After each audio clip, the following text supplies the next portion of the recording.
요한복음 8장 56절입니다. 요한복음 8장 56절. 54절부터 읽어드리겠습니다. 예수께서 대답하시되 내가 내게 영광을 돌리면 내 영광이 아무것도 아니거니와 내게 영광을 돌리시는 이는 내 아버지시니 곧 너희가 너희 하나님이라 칭하는 그이시라. 너희는 그를 알지 못하되 나는 아노니 만일 내가 알지 못한다 하면 나도 너희같이 거짓말쟁이가 되리라. 나는 그를 알고 또 그의 말씀을 지키노라.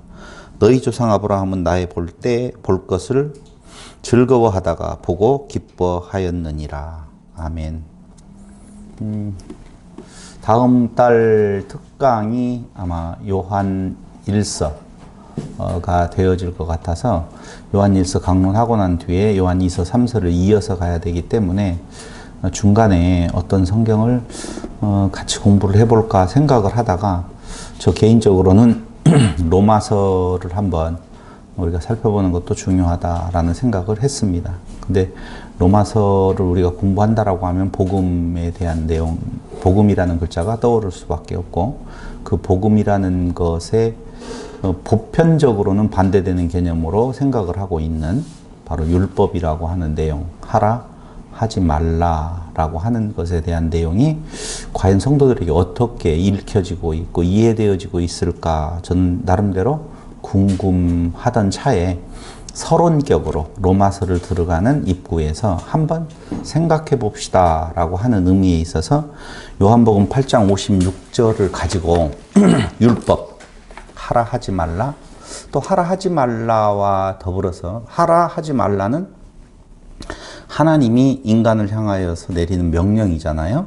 근데 인간이 하나님을 향하여서 맹세하는 것 있어요. 그렇잖아요. 내가 어떻게 하겠습니다. 맹세하는 것. 세 가지를 놓고 생각을 해봤어요. 하라 하지 말라라고 하는 관점과 그리고 인간이 맹세한 것은 과연 해야 되는 건가? 하지 않아야 되는 건가? 하라 하지 말라라고 한 하나님의 명령은 해야 하는 건가? 하지 않아도 되는 건가? 왜 그걸 주셨는 건가? 두 번째, 인간이 맹세한 것은 과연 해야 되는 건가? 하지 않아야 되는 건가? 라고 하는 쪽에서 바로 율법이라고 하는 로마서를 공부할 때 복음의 상대편은 아닌데 상대적인 개념으로서의 그 율법이라고 하는 개념을 우리가 다시 한번 생각해 볼 필요가 있겠다 싶어서 오늘 들어가는 서두, 너희 조상 아브라함은 나의 때 볼 것을 즐거워하다가 보고 기뻐하였느니라 라고 하는 이 구절로 구절을 잡아서 율법에 대한 내용을 같이 한번 살펴보고자 합니다. 텐 헤메란 텐 에멘이라고 하는 나의 때 볼 것이라고 하는 나의 때라고 하는 헤메란이라는 단어, 헤메라라고 하는 원형 동사에서 나온 건데요. 그 때라고 하는 말은 헤메라, 날이라는 말이거든요. 그럼 아브라함이 예수님을 보았다는 거예요? 예수의 때를 보았다는 거예요? 때를 보았다고 나오죠. 여기는 분명히. 그러니까 우리가 흔히 이 구절을 이야기를 할 때 아브라함도 이미 예수님을 보았어. 이런 식으로 많이 이야기를 하거든요. 그래서 구약의 선진들이 이미 오실 메시아를 보았다, 보고 어떤 행위를 했다라고 지금 근거 구절로 삼는 것이 요한복음 8장 56절이거든요. 그러니까 보세요. 오실 메시아를 본 구약의 성도들, 오신 메시아를 본 신약의 성도들, 이렇게 지금 이야기를 한단 말이에요.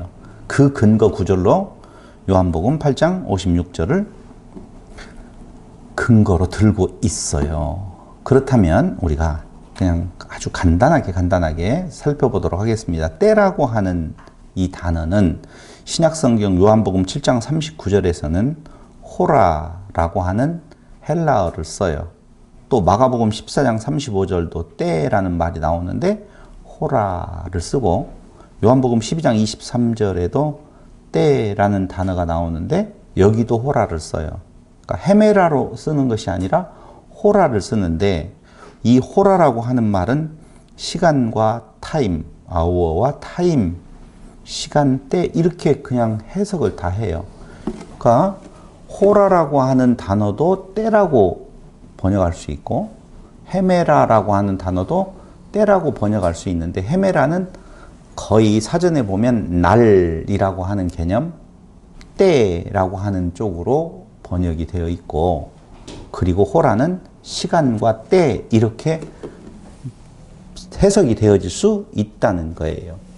그럼 제가 지금 요한복음, 마가복음, 요한복음 12장 23절 이렇게 읽어놓고 안 찾아봤잖아요. 찾아보라는 거예요. 이제 여기서 제가 안 찾아볼 테니까.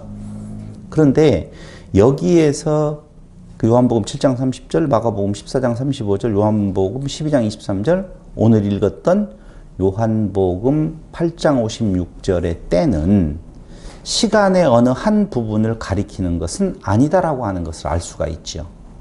시간의 어느 한 부분을 가리키는 것이 아니고 예수님께서는 이 요한복음 8장 56절에서 아브라함이 그리스도를 보고 즐거워했다고 하지 않으셨어요. 오실 메시아를 보고 즐거워했다 이렇게 말하지 않았다니까요. 그럼 예수님은 뭐라고 말씀하셨는 건가? 그리스도의 나를 보고 즐거워했다고 말씀하셨다는 거예요. 다시 한번요. 오실 메시아를 보고 즐거워했다가 아닌데 이제까지는 우리는 오실 메시아를 보고 즐거워했다 이렇게 생각하는 사람들이 많다고요. 왜?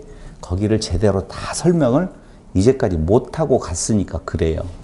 그런데 예수님은 그 요한복음 8장 56절에서 아브라함이 그 나의 날, 그리스도의 나를 보고 즐거워했다고 말씀하셨지, 즉 그리스도를 보고 즐거워했다고는 말하지 아니했다는 거예요. 그렇다면 3단계에서 구약성경 어디에 그리스도의 죽으심과 관련된 구절, 그리스도의 날이라고 하는 것과 그리스도라고 하는 개념은 좀 차이가 있죠. 그리스도의 날은 어떤 날을 의미하느냐? 조금 전에 제가 말한 것처럼 죽으심과 관련된 메시아의 죽음이라고 하는 날을 뜻하는 건데 구약성경 어디에 그리스도의 죽으심과 관련된 구절, 즉 세상을 구원하시는 구세주로서의 메시아의 죽음을 보았다는 구절이 있느냐 하는 거예요. 혹시 찾아본 적 있어요? 찾아볼 리가 없지요. 왜요? 없어서도 안 찾아보지만 찾고 싶은 생각도 없어요. 사람은 어떤 말에 동의가 되어지면 그걸 그러한가 하여 진짜 확인하려고 들어가지 아니하고 그냥 그렇다라고 예수님이 거짓말 했겠어? 라고 하는 식으로 그냥 동의하고 넘어가는 경우가 굉장히 많아요. 그럼 보세요. 아브라함은 그리스도의 날을 보고 즐거워했다고 했잖아요. 근데 그 그리스도의 날은 제가 지금 뭐라고 정의했어요? 십자가의 죽으심 이야기했잖아요. 근데 그것이 어디에 나와 있느냐? 그리스도 메시아께서 오셔서 죽으신다라고 하는 내용, 아브라함이 어느 구절에서, 구약의 어느 구절에서 그 내용을 보았다는 말이 있느냐 이겁니다. 있다 없다? 있으니까. 없어요. 있으니까 말했겠지라고 하는 것이 보편적인 사람들의 생각인데 그러한가 하여 상고해보지도 않고 다시 확인도 안 해보고 있으니까 말했겠지 라고 생각해버린다니까요. 그리고 동의해버리고 그것을 많은 논쟁의 근거 자료로 삼아서 예수님도 이미 아브라함이 그리스도, 메시아, 예수님을 보았다라고 말하지 않았느냐라고 그냥 가볍게 이야기를 해버리더라 그 말입니다. 그럼 성경, 구약 성경에는 그런 구절이 도대체 없다면, 아니 없어요. 진짜 여러분들이 찾아보세요. 이제 제가 없다라고 했으니까 여러분들도 집에 가서 찾아보세요. 1절부터 막 아브라함이 나타나는 창세기 전체를 다 읽어보세요. 어디에 거기가 나와 있는지. 안 나와 있는데 아브라함이 그리스도의 날을 보고 즐거워했다고 하니 이제는 별 수 없이 아브라함을 연구할 수밖에 없다 그 말입니다. 구약의 어느 부분이 그리스도의 날이라고 하는 것을 상징하고 그 날을 보고 즐거워한 아브라함의 모습이 나타나는 건가 찾아봐야 되는데요. 자, 우리가 아브라함 하면 떠오르는 성경 구절은 창세기 12장이겠죠. 창세기 12장으로 넘어가도록 하겠습니다. 1절로 3절. 창세기 12장 1절로 3절을 한번 보도록 하겠습니다. 여호와께서 아브람에게 이르시되 너는 너의 고향과 친척과 아버지의 집을 떠나 내가 내게 보여줄 땅으로 가라. 내가 너로 큰 민족을 이루고 네게 복을 주어 내 이름을 창대하게 하리니 너는 복이 될지라. 너를 축복하는 자에게는 내가 복을 내리고 너를 저주하는 자에게는 내가 저주하리니 땅의 모든 족속이 너로 말미암아 복을 얻을 것이라 하신지라. 여기에서 두 가지의 약속을 한번 뽑아낸다라고 보면, 자, 읽었잖아. 1절에 3절까지. 그건 이제 축약을 해야 될 거 아니에요. 무슨 약속을 해주었는데 그 약속을 두 가지로 축약해 보세요. 시작. 하나는 큰 민족을 이루게 하겠다라고 볼 수 있죠. 큰 민족을 이루고, 두 번째로는 창대하게 큰 민족을 이룬다라고 하는 것에 같이 묶어 넣겠습니다. 그래서 그게 복이 되는데, 거기 3절에 보면 이런 말이 나오죠. 내가 저주하리니 땅의 모든 족속이 너로 말미암아 복을 얻을 것이라. 그러니까 너는 복의 근원이 되어진다, 이 말이거든요. 다시 말씀드리면 땅의 모든 족속이 너를 인하여 복을 얻게 된다. 너가 축복의 통로가 된다는 약속이에요. 그렇죠. 자, 두 가지 약속. 하나는 큰 민족을 이루고 너는 복의 근원이 되어진다 라고 하는 내용의 약속을 받았는데, 창세기 22장으로 넘어갈까요? 22장의 1절로 18절까지를 봐야 되는데, 여러분들이 너무너무 잘 알고 있기에 제가 간단하게 설명을 하면 22장 1절부터는 이삭을 번제로 드리라 라고 하는 내용이에요.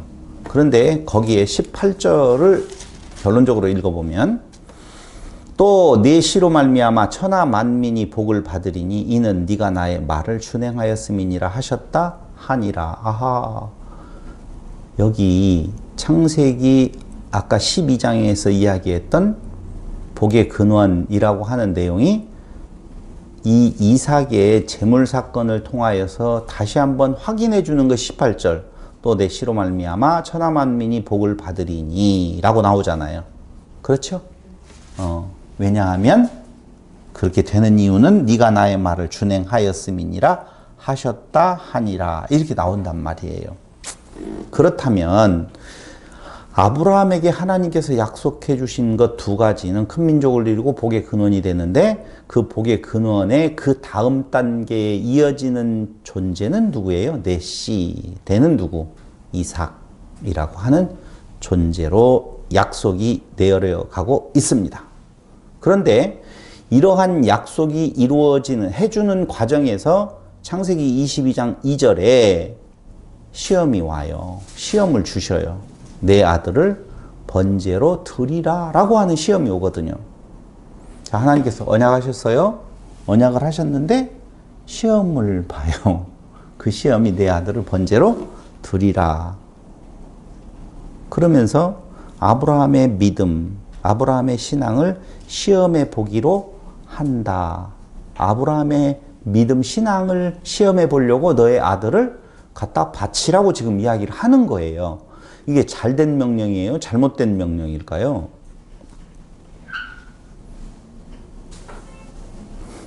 말해줘. 잘못됐다. 오케이. 인정. 잘못됐다고 말을 해야지. 하나님 명령했다고 해서 무조건 잘됐다, 뭐 이유가 있겠지, 이렇게 말하면 안 되죠. 잘못된 거예요. 왜냐하면 성경이 내증해요. 열왕기 하 23장 10절에 보면 예레미야 19장 5절, 에스겔서 20장 30절로 31절, 에스겔서 23장 36절로 39절, 레위기서 18장 21절, 레위기서 20장 2절에 보면 인신공양 하지 말라는 거예요.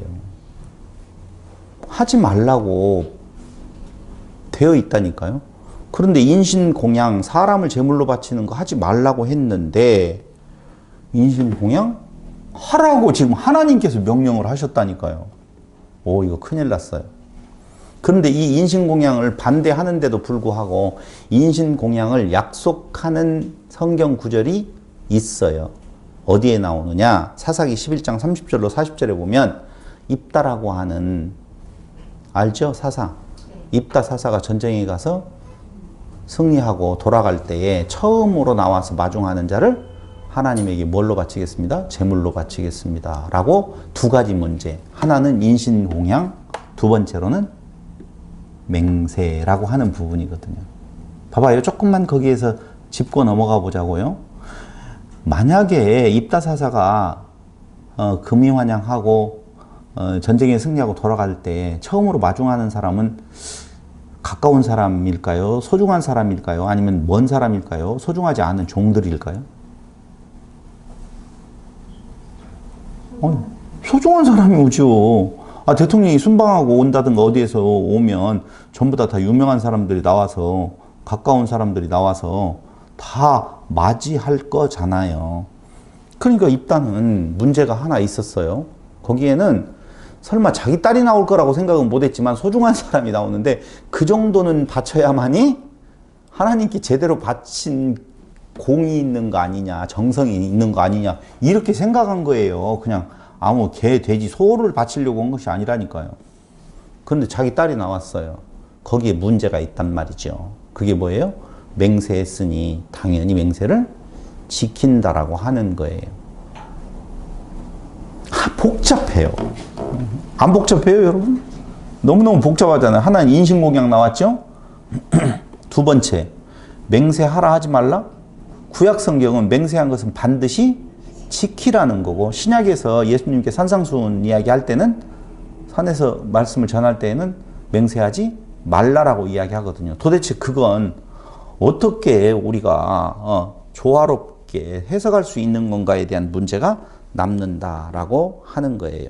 자, 그렇다면 우리는 반대, 즉 인신공양을 반대하는 하나님의 명령이 성경 전체에 다 흐르고 있는데 왜 하나님은 그 아브라함으로 인신공양을 드리라고 말하고 있는 건가? 지금 우리가 이렇게 전개해 나가는 논리는 요한복음 8장 56절 아브라함이 나의 때 볼 것을 즐거워하였다라고 하는 내용이거든요. 보고 즐거워하였다는 건데 그걸 설명하면서 지금 이렇게 잡아가는 거예요. 자, 어디에 가서 그 이삭을 갖다 바치라고 하냐면은 모리아 땅에 있는 한 산으로 가라고 그랬어요. 일단 모리아 땅에 있는 한 산은 어디를 이야기하느냐 라고 하면 예루살렘, 학자들마다 약간의 차이는 있지만 정확하게 확정해서 말하지 않는다라고 보면 일단은 성경을 근거로 해서 이야기하면 이때의 아브라함은 어디에 있었느냐면 브엘세바에 있었어요. 그럼 브엘세바에서 모리아 땅 산까지 가려면은 며칠간 걸렸다라고 성경은 말해요? 사흘길이라고 그래요. 3일 동안 가서 거기에 도착을 하게 되어지거든요. 그렇다면 상당히 먼 거리예요. 그렇죠. 봐봐요. 단순히 시험이 목적이라면 굳이 모리아 땅 사흘길까지 갈 필요가 없을 거 아니에요. 갖다 바치느냐 안 바치느냐는 가까운 산에 가서 하라고 한다든가 하면 될 텐데 왜 사흘길을 가서 하라고 이러니까 이제 또 사람들은 생각을 하는 거예요. 뭐라고요? 사흘 가는 동안에 마음이 바뀌는지 안 바뀌는지를 하나님께서 보려고 시험하려고 말 되는 소리를 해야죠. 하나님이 그걸 몰라요? 다 아시지요? 그런데 굳이 모리아산이라고 하는 흔히 학자들이 말하고 있는 예루살렘까지 가라고 한 이유는 어디에 있느냐라고 하는 것은 뭔가 그리스도와 연관성이 있다는 것으로 봐야 된다는 거예요. 어떻게 연관이 되는지 한번 보자고요. 두 번째로는요. 시험을 하는데 이삭을 갖다 바치래요. 이삭은 누구냐? 약속의 아들이잖아요. 그 씨로 말미암아 큰 민족을 이루겠다라고 하는 약속이 분명히 되어 있잖아요. 그렇다면 당연히 이삭은 죽으면 안 되는 존재예요.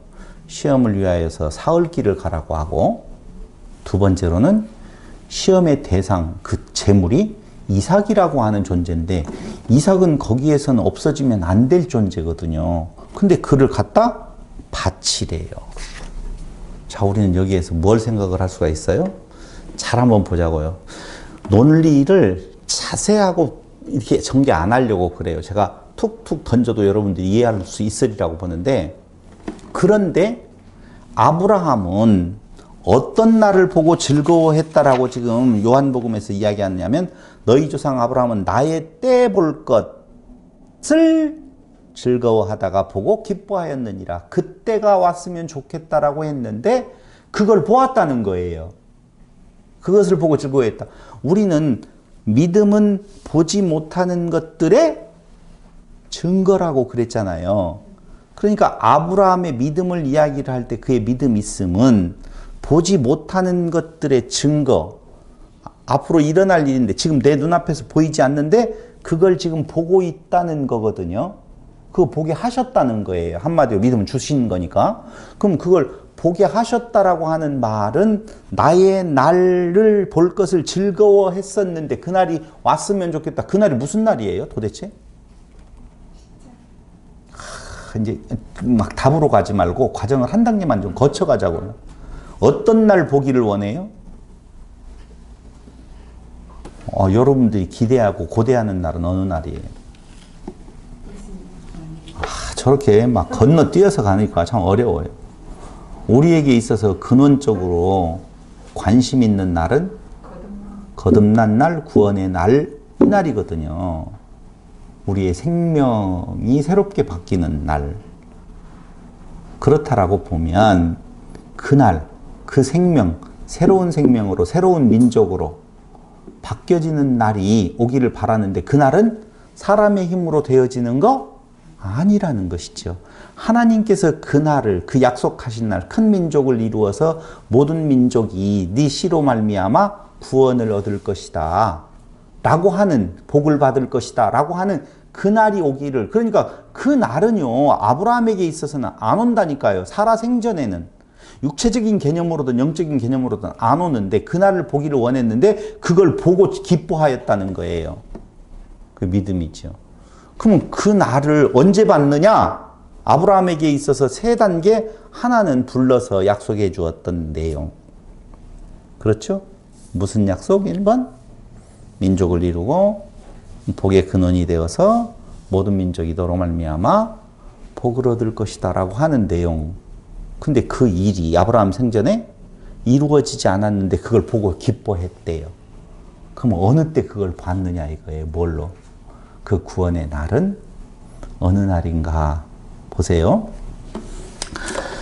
아브라함에게 있어서 자식을 낳지 않았는데, 낳을 수가 없었는데 100세나 되어서 그때 아들을 비록 가집니다. 즉 이삭이 탄생되어져요. 그런데 낳을 수 없는 자가 낳은 것은 누구예요? 예수예요. 동정녀 탄생이잖아요. 너무 갖다 붙이나? 저 봐봐요. 이삭은 낳을 수 없는 때에 낳았어요. 하나님의 능력으로. 동정녀는 낳을 수 없는데 낳았어요. 하나님의 능력으로. 그래서 이삭과 예수님은 같은 선상에 있네요. 두 번째로는요. 이삭 대신에 양이 죽잖아요. 양이 준비되어 있었어요. 그런데 예수님의 십자가의 죽음과 그 양의 죽음이라고 하는 것이 연결이 안 되나요? 이삭 대신에 죽은 이 양의 모습이에요. 우리들 때문에 죽은 십자가 달리신 예수님에 대한 내용들이 같이 오버랩 되네요. 세 번째요. 이삭은 죽었어요, 살았어요? 제가 지난번에 무슨 이야기를 했냐면요. 패스오버, 유월절을 이야기를 하면서 장자는 다 죽는다라고 이야기를 했지요. 애굽에서. 그런데 죽음의 사자가 가는데 장자들은 다 죽어요. 애굽에 있는 장자들은 다 죽어요. 다 죽는데 어느 집은 그 죽음의 사자가 피해가느냐? 문설주에 피 발라졌다라고 하는 거예요. 그 말은 양의 피가 대신 발라졌지만 죽음의 사자는 그 장자가 죽었다라고 인정하는 거예요. 죽어도 장자는 죽여야 된다니까요. 그런데 어떻게 한다? 우리가 속칭, 속아주는 거예요. 아, 장자가 죽었구나 하고 속아주는 거라니까. 6월절 패스오버는. 그러니까 그 집에 그 죽음의 그림자가 넘어가는 것은 그 양의 대신 죽은 피로 말미암아 그 장자가 죽었다라고 인정해 주는 거예요. 이해됐죠? 그럼 그 안에 있는 이삭은 죽은 거예요, 살은 거예요? 죽은 거라니까. 아, 죽었어요. 그걸 이해를 못하면 안 되는데. 죽은 거예요. 우리는 죽었다가 살았어요? 살아서 살았어요?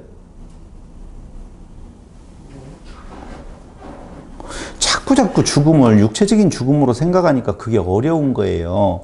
우리가 그러면 죽지 아니하고 사는 법이 어디가 있어요, 당연히.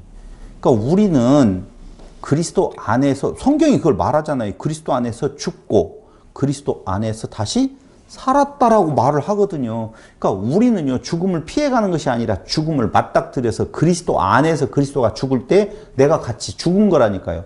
그래서 우리가 다시 살아날 때에 뭐라고 말하느냐? 새로운 피조물이라 이렇게 말을 하는 거라고요. 그러니까 그 장자가, 그 죽음의 그림자가 거기를 넘어간 것은 그 장자가 안 죽었단 말이 아니라 그 장자가 죽었다라고 하는 것을 말해주는 거예요. 뭘로? 양의 죽음으로. 근데 우리는 또 이론적으로 말하면 아, 양이 대신 죽었으니까 이렇게 생각할 거 없다고요. 대신 죽었는데 그거 안 죽은 것이 살아있는데 그게 죽었어요, 안 죽었어요, 이렇게가 아닌 것이 아니라 논리는 양의 대신 죽음으로 말미암아 그 안에 장자 이삭은 죽었다. 그 안에 장자 우리는 죽었다라고 하는 거예요. 아시겠어요? 그렇다면 이삭 대신에 양이 죽은 것처럼 예수님의 십자가의 죽으심이, 즉 그 양의 죽으심, 이삭의 죽으심하고 같이 보는 거예요. 마지막 하나, 죽음으로 끝나면 되겠어요, 안 되겠어요? 탄생했으면 죽어야 되고 죽었으면 다시 부활하는 것이 하나님의 프로그램이에요. 그러니까 이삭은 죽었어요, 살았어요? 살았다고요. 다시 살려서 내려간다고요. 그런 것처럼 예수님의 무엇? 부활하심이 바로 그 이삭을 통해서 본 오늘 요한복음 8장 56절에 나의 때 볼 것을 즐거워하다가 보고 기뻐하였느니라. 언제 기뻐했다고요? 이삭을 데리고 내려갈 때에 기뻐한 거라고요. 이해됐어요? 그렇다면 여기에서 이걸로 말하려고 하는 거 아니에요. 갖다 바쳐라. 이삭을 제물로 드려라. 그러니까 인신공양 문제가 아니라니까요. 이건 복음적인 이야기를 지금 하고 있는 내용인데 왜 하나님은 인신공양을 명령을 하셨는 건가? 그게 아니라고. 이미 아브라함은 가면서 하나님께서 제물 어디 있습니까? 물어보는 이삭에게 준비하셨다. 여호와 이레를 이야기를 한다니까요. 그러니까 아브라함은 이미 날 수 없었을 때 난 것을 보고 거기서부터 하나님께서 믿음을 주입하기 시작을 해가지고 아, 하나님께서 진짜 그럴까? 아, 큰 민족을 이루고 그리고 복의 근원이 되어져서 모든 민족이 복을 받는다라고 하는 것이 진짜 이루어질까? 라고 하는 의문 속에 있었는데 낳을 수 없었을 때 낳고 그 양이 대신 죽는 것을 보고 이삭의 손을 붙잡고 내려가면서 그걸 보는 거예요. 아, 하나님께서 우리로 할 수 있는 내용이 아닌, 내가 할 수 있는 내용이 아닌 우리의 모든 죄악을 씻으시고 큰 민족을 이루어서 영원한 삶을, 영원한 구원에 이르게 하시는 그 하나님의 계획을 바라보는 것. 그걸 뭐라고요? 믿음이라 말한다. 그 말입니다. 그럼 하라, 받다 바쳐라, 하라 하지 말라라고 하는 말을 어떻게 봐야 되느냐 이거예요. 맹세하지 말라? 맹세했다면 꼭 지켜라. 이게 구약이거든요.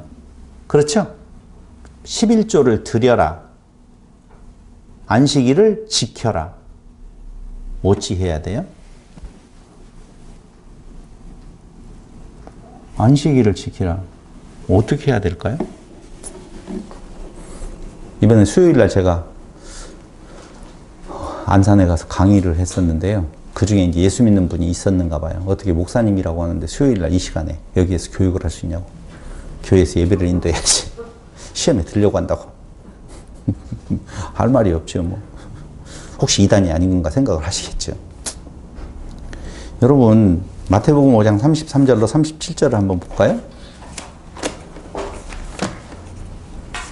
왜 예수님은 구약에 맹세한 것을 꼭 지키라라고 하는 말씀하고는 상이하게 33절로 37절에서 이리 말씀하시네요. 또 옛사람에게 말한 바 헛맹세를 하지 말고 내 맹세한 것을 주께 지키라 하였다는 것을 너희가 들었으나, 이거 알겠죠? 신명기 23장 20절로 23절, 레위기 5장 4절로 6절에 보면 헛맹세하지 말고, 헛것으로 헛맹세하지 말고 맹세한 것 반드시 지키라는 것이 구약의 율법이에요. 그렇죠? 근데 예수님 뭐라고 이야기하냐? 나는 너희에게 이르노니 도무지 맹세하지 말지니 하늘로도 하지 말라. 이는 하나님의 보좌이며 땅으로도 하지 말라. 이는 하나님 발등상이며 예루살렘으로도 하지 말라. 이는 큰 임금의 성이며 내 머리로도 하지 말라. 이는 네가 한 터럭도 희고금게 할 수 없음이라. 오직 너희 말은 옳다 옳다 아니라 아니라 하라. 이에서 지나는 것은 악으로부터 나느니라. 자, 예수님이 구약의 율법에 전혀 반대되는 개념, 헛맹세하지 말고 맹세한 거 꼭 지키라고 하는 구약에 말씀하고 반하는 절대로 맹세하지 말으라고 이야기하는 것은 서로 충돌이 될 것 같아요? 아니면 같은 이야기인가요? 답은 같은 이야기인데 설명은 답을 못하겠다 이거죠. 자, 여기에서 우리는 알 수가 있어요. 지금 헛맹세하지 말고 맹세하면 반드시 지키라고 하는 구약과 같이 나오는 법들이 바로 아까 조금 전에 이야기했던 안식일을 거룩하게 지켜라, 11조를 대라 등등의 살인하지 말라 이런 것들이에요. 그럼 오늘 맹세하지 말라라고 하는 것처럼 예수님은 11조에 대해서는 뭐라고 말을 했을까요? 11조 내지 말라라고 말을 했을까요? 어떻게 했을까요? 예수님이 산상수훈에서 11조에 대해서 언급을 했다면 하지 말라고 했을까요? 아니면 하라고 했을까요? 하지 말라고. 그래요. 고마워요. 제가 원하는 답이었어요. 안식일을 거룩하게 지키라고 했을까요? 지키지 말라고 했을까요? 말라고 했을까요? 왜요? 당신이 지켜줄까요? 정말 목사 사모예요?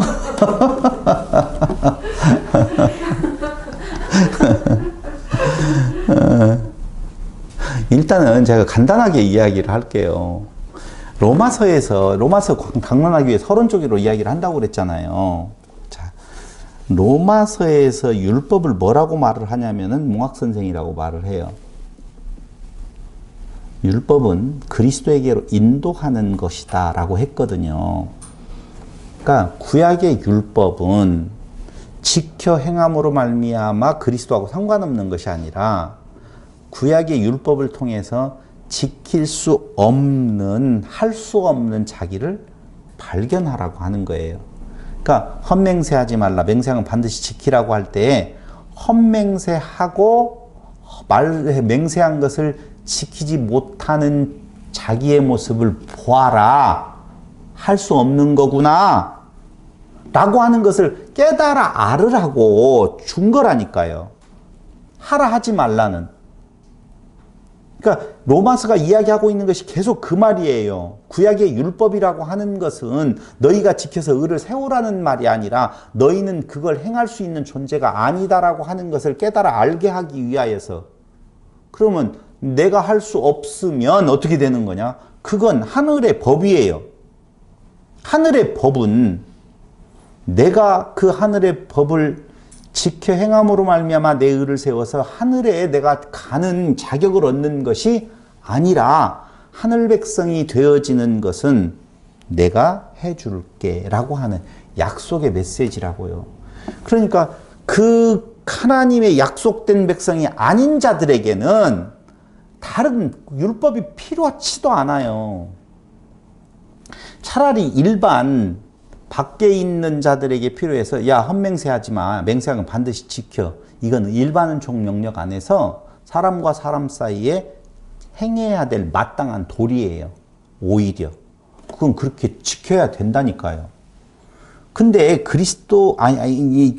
하나님의 백성 안에서 주는 율법이라고 하는 것은 그것을 너로 하여금 지킴으로 말미암아 너의 의를 세우라는 메시지가 아니라 너는 그걸 할 수 없다. 하나님의 명령 하라 하지 말라는 너는 할 수 없음을 깨닫게 하는 거고, 그 할 수 없음을 깨닫게 하는 것 그 자체로 끝나는 것이 아니라 내가 해줄게 라고 하는 내용이에요. 너는 희생제사를 드릴 수 있는 존재가 아니야. 내가 해줄게. 너는 네가 이삭을 갖다 바침으로, 그러니까 자칫 오해되어지는 것이 이삭을 갖다 바치려고 했기 때문에 아브라함은 인정을 받았다라고 생각을 하는 건데, 그 내용은 그게 아니고 아브라함은 볼 것을 보는 계기가 되었다는 거예요. 내가 드리는 그 희생제사로 인하여서 의를 이룰 수 있는 내용이 아니다라고 하는 것을 하나님이 알게 하시려고 하지 마라고 하는 거예요. 그걸로는 안 돼라고 하는 말이에요. 야, 너 바치려고 했으니까 너 훌륭하다. 야, 내가 네 아들 안 죽이고 다른 것 대신 해줄게. 네 그 훌륭한 믿음을 보고. 그 말이 아니라고요. 이삭으로는 안 돼. 사람의 의로는 안 돼. 그걸 깨달아 알게 하려고 그 명령을 하시는 거라 그 말입니다. 그러니까 냉정하게 이야기를 하면 입다가 자기 딸 부분에 대한 내용은 자기의 의로, 내가 적어도 이 정도는 하나님 앞에 이런 마음으로 내가 드릴 겁니다. 너는 나를 기쁘게 할 수 있는 재물을 드릴 수 있는 존재가 아니야 라고 하는 의미에 있어서 맹세하지 말아야 되는 거예요. 그런데 맹세하지 말아야 되는 거예요. 그러니까 맹세한 것이 잘못되었다? 아니요. 그럴 수밖에 없는 존재임을 깨달아 알게 하는 하나님의 섭리다라고 하는 겁니다. 로마서는 다 그런 내용이에요. 한마디로 말을 하면 율법과 복음이라고 하는 것은 떨어져 있는 것이 아니라 율법과 복음은 같은 내용을 말을 하는 건데, 율법은 너의 의로는 안 돼. 내가 해줄게 라고 하는 메시지의 총합이 뭐라고요? 로마서라고 하는 내용입니다. 다음 시간부터는 로마서 같이 한번 살펴보도록 하겠습니다. 기도드리겠습니다. 고마우신 아버지 하나님, 오늘 또 우리에게 귀한 시간 허락해 주셔서 하나님의 말씀을 상고해 보는 시간을 가졌습니다. 우리 마음속에 우리의 의를 드리고자 하는 욕심이 있다 할지라도 다 제거하여 주시고 오직 하나님의 은혜만을 간구하는 성도들이 되게 하여 주시기를 예수님의 이름으로 기도드립니다. 아멘.